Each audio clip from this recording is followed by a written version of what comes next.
farming is already a part of me. So I keep a small kitchen garden just outside the house so that even when the main farm is struggling, I always have something that is growing nearby, like vegetables, pepper, and even yam. We use these sack bags to plant yam, and they actually did very Yeah. well. And so prioritizing their meal, making sure that they get enough protein and energy in order to, even be smart during the day. Even if it means me adjusting my own portion or eating less, just that's the part, that's where sacrifice comes in. And then I also preserve some of the harvest. Like when things are good, like when you have bumpy harvest, you don't just finish everything at once. You should be able to preserve some, like drying vegetables. You should be able to store beans. This thing that our mothers will teach us, where you have to store beans inside a container and put and use ash to keep weevils away, so that you can preserve it for a longer period of time. That's something that my mother taught me, and it's something that is actually that helps us during the times where we don't have, where we cannot afford to buy. Maybe things are expensive and we can't afford to buy. So those are things that we actually, do to make the hard times easier. We preserve the food, we shorten our rations to sacrifice, and then I have a small garden at the house where I can get vegetables from, get yam from, get what's this, pepper from. So yeah, those are the things that I do. Let me pause here to appreciate women. Please, if you have a woman by your side right now, just appreciate her, appreciate her, appreciate her. You see, without women, there will not be food. They always know how to prioritize. They always save for the rainy season. You agree with me that all seasons are not the same. In fact, there are seasons of abundance and there are seasons of lack.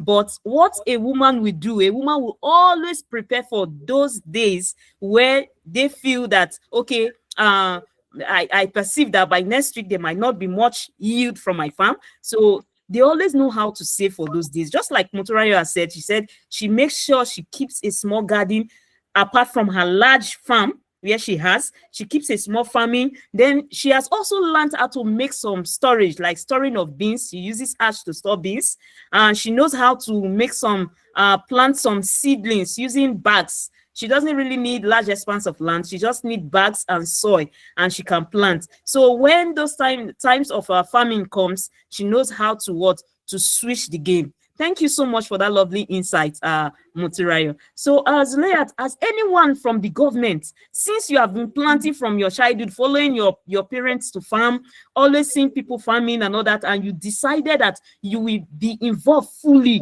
as anyone from the government ever come to you to say, Zulayat, we want to help you with a loan, maybe soft loan or grants or a land to make your farming or planting season easy for you. Has anyone ever come? Okay, I think in that aspect, what is most important is it's not about somebody coming to meet you to give you the loan or the grant or Mm, whatever. So this thing comes with information. When you are aware, when you are informed, sometimes it's much easier for you to excel or to yeah. leave where you are presently to go to Mm, another place. So information mm, counts.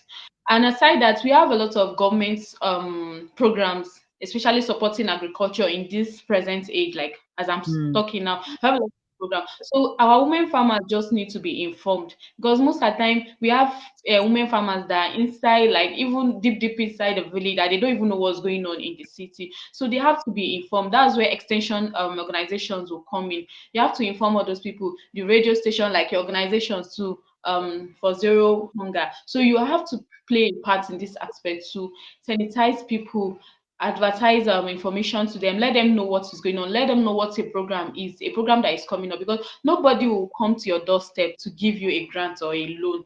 You have to be informed that okay, so program is going on and we are going to. And also I'm begging our women farmers out there in your community, there's always what's it called, there's always an organization meant for small scale farmers, smallholder farmers. Make sure you join mm, this organization, even if you are just doing like maybe a backpacking at your backyard. Join the organization. You never can tell what is coming up. So when you are involved in this organization, your names or information will easily be circulated to you that, oh, get ready, oh, so program is coming up, a grant is coming up, a loan is coming up, then you'll be able to apply and you can get a loan. So I won't be able to say, okay, so a government official or NGO have come to meet me directly.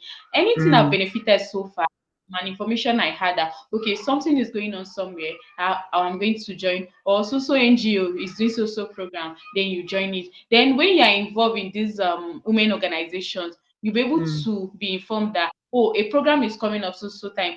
Like take for instance, there's this program I handled in Kuje last year. mm, It's an NGO that sponsors women farmers, teaching them on how to cultivate at their own backyard using mm, plastic bag, sack, bottles, buckets, and all of those things. So these women that participated, they won't have been informed because some of them don't even have a phone. They won't have been informed that social program is coming up, but because they are involved in an organization, they have a particular organization there. Even if it's not farming organization, just make sure you are involved in an organization in your community. Once an information gets your community, to get to you directly. So my women farmers out there, please make sure you are involved. You involve yourself in the community program, community organization, so that information can get directly to you. Because no government, no NGO will come directly to you, to your doorstep, to give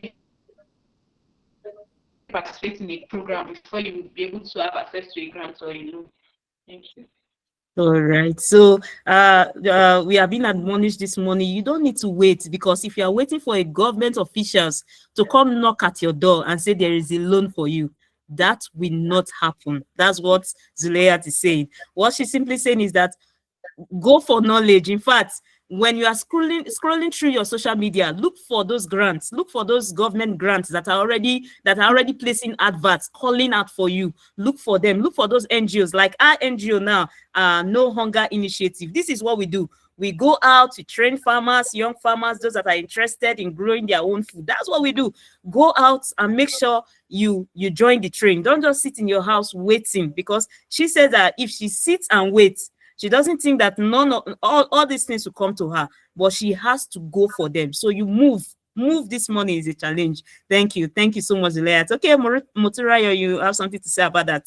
Yes, something struck me while she was, saying, when she was talking about her story, how that every if everything that she has benefited from, it's actually from her getting knowledge, joining a community. Because I remember that during my early farming days, while I was still struggling a bit, it was the cluster that I was in that I was able Mm, to get the information for the NGO that I had to, go further in. So the man, he was a fish farmer, and he advised me that, oh, there's this program that was coming up, and it was between the ages of 18 to 35. So I actually fit into the age bracket for the NGO. And so I had to apply, and I got in. And it was actually a very good timing, because at that point in my life, I was almost giving up on farming because of the challenges that I was going through.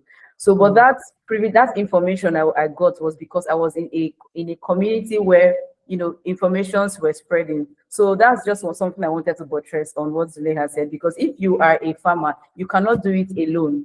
You should be able to mm, surround yourself with people like minds, so that even mm, if something is happening or something is going wrong, you'll be able to be informed. But majority of the times we tend to want to do things on our own, which should not be the case. We should be able to join other farmers. If we see somebody that is doing the same thing that you are doing, there's no problem. The sky is big enough for everybody to benefit from. exactly. Actually join hands together, get information, create a group, a small circle. When information comes, spread it among everybody that needs the information. And you see that with time, you'll be able to attract what you need as time goes Mm. on, just being on your own. All right, I got the word. They said the sky is big enough for everyone. In fact, let 101 people be doing fish farming, you still can't feed the whole Nigeria. So get your hands doing something. If you are planting vegetable today and I plant vegetable, we still can't feed everybody, but we are making sure what we are doing, the goal is that we are trying to wage war against hunger. We are ensuring that no household should stay hungry, no child should stay hungry, no woman should stay hungry, no man should stay hungry. So get out there, join a community, look for a community that suits you, look for NGOs. They are all out there. Our own is out there. They give soft loans to farmers and all. So join them. Don't stay idle. Thank you so much for that insight, Moturayo and Zleya. Thank you so much once again. So one last question before we call it a wrap. If you could speak directly, Zleat, if you could speak directly to one government official today and tell them the single most important thing they need to do for female farmers, women farmers, what will you say to them? Okay, I think basically what I'm going to say to them, because I've actually been anchoring this. This is not the first time, and I'm happy I'm using this platform to say this to the world. Okay, Mm, what I will actually tell a government official on an NGO is not about training women farmers.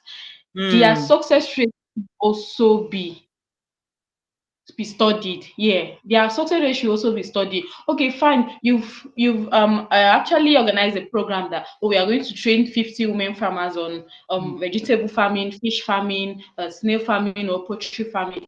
Fine, they've undergone this training, they've done everything. So it's not about the large number. We can do 10, 15, 20, but the impact is what matter. Let there be impact on whatever training you are mm, going to undergo, any organization, for any community. If you've done 50 women vegetable farming, make sure those 50 women are involved, they are engaged in those vegetable farming. They should not just train today and go and sit down at home and do nothing. That means we are not mm, solving the problem. We want to solve the problem of hunger in the country. So now, once you've trained a 50 farmer, make sure they are actively involved in that vegetable farming. Even if it's poultry farming you've trained them on, let them be actively involved in the poultry farming. Make sure, if it's signing an agreement with them, it's okay. Choose people that are ready to learn and are ready to work with what their knowledge they've done, because by that way they've learned something from you, they are involved in it, they are doing it at hand. Then there's an opportunity for somebody else from their community to also learn from them as well. So make sure whatever group you are teaching, they are actively involved in whatever you've taught them to do. Thank you. all right. Thank you so much. Okay, Moturaya, let's hear from you. Let's hear from you. Okay, so concerning what I would tell my like the people, the government, the officials, whoever is listening that is interested or cares to um or is listening to us, pardon me, is that in as much as you are empowering or in as much as you want to empower these people, um, aside the knowledge of poultry farming or the knowledge of crop farming, there is also the part of soft skills. Because Mm, the NGO I worked with, or the health that I worked with some time ago, one thing that I benefited the most from the whole training was the soft skills, because mm, majority of the time we teach people how to farm, but we don't teach them the character that they need in farming. We don't mm, teach them the soft skills, how to handle market, how to handle struggles, how to be good leaders, how mm, to prioritize your market structure and all of that. So aside the fact that you are going to be teaching these people how to farm, crops, poultry, all of that, they still need to be educated in the soft skill aspect, because that is what will determine how far their businesses will go. Because mm, if you are a good farmer, you know how to plant, you know how to raise birds, but you have bad characters, mm, you don't know how to handle your workers, you don't know how to treat people, you will find out that you will be farming, yes, but you will not go far. You will just be in a particular sphere, and people will not even want to associate themselves with you because of that. So in as much as we are empowering, the women, in as much as we are giving loans, I would say, oh yes, empower us with land, give us loans, give us grants, make it easy for us to be able to access land, to own our own land. Those are things that I would, want to say initially. But one thing that is more striking is soft skills. Teach women how to be able to um, develop their character, teach us how to be able to lead, teach us how to be able to structure our farms, teach us how to be able to expand. Let it not just be that, oh, our vision is just short-sighted. Let us be able to have visions for afar, for 2 years, 3 years, 4 years, 10 years from now, because mm. it's one thing to be a farmer, it's another thing to be a sustainable farmer. Yes, Yeah. be able to you can be able to give people loans, you can be able to give them grants, you can even, because the NGO that I worked with at a particular point in time, they were able to monitor us to make sure that the grants that they gave us were using it for what we said we're going to use it for. But at a Mm, particular point in time, they cannot monitor you forever. But if mm, they actually instill the right knowledge, if they instill the leadership skills, the vision skills, the character skills, you yourself on your own, you'll be able to know that, okay, this thing is something that I want to do for a long time. So even when nobody's watching, even when the times are hard, even when the drought comes, even when rain does not fall, even when sun overshine, you yourself, because of that character that has been built or instilled in you, you will be able to move through the difficult times and be sustainable at farming. Because, like I said earlier, it is one thing to be a farmer, but what we need is are sustainable farmers, people that Mm. can do it through it all, no matter under the sun, in the rain, Rain. actually do it till the end. That is actually the key thing that we need in this country, Nigeria. Okay, this to our government officials that if we have an opportunity to speak to you, of which we do now, this is an opportunity. We are just telling you that you should help us to remain in the farming business, sustainability. Help us with soft loans, help us with grants, help us with small lands. We need to own our land so that when we are farming, somebody does not just come and say, okay, your time is up, move, and you start looking for where to take your crops and everything to. So make us access soft loans and teach us the character that we need to use to sustain farming. Thank you so much, our wonderful guests. Thank you, Motirayo. Thank you, Zuleyat. And there you have it. Not a government report that as I said earlier, not from a research paper, but from real voices, real farms, real struggles, and real strengths. These women and every other woman across Nigeria are the quiet answers to the questions we started with today. Who grows our food? Women are smallholders. Why do they do? With tired hands. They do that early in the mornings. They do that with borrowed lands, and they do that with no credit line, but they are still happy because they know that they are feeding a nation. Their children are not hungry because somewhere in them, when their children are okay, there's this strength that they derive from there. So there is no difficult season that can break them. Thank you so much. Thank you once again. So Olajumoke, can you tell us where your farm is, where you reside, and how we can reach you? Maybe your social media handle. Okay, my farm is in Delta State, Warri to be precise. And my social media handle on Facebook, you can reach me at Olajumoke Farms, and on Instagram, Olajumoke Farms also. You'll see me. All right. What about you, Zuleyat? It's in Abuja, and you can locate me in LinkedIn, Aliu Zuleihat. Okay. All right. So you can reach out to them if you need a healthy turkey, you need good vegetables to make that sumptuous meal. Don't worry, Olajumoke got you, and Zuleyat also got you. And me, I'm your host again, once again, Destiny Akpan. So you can reach us at the No Hunger Initiative on all our social media platforms. No Hunger Initiative.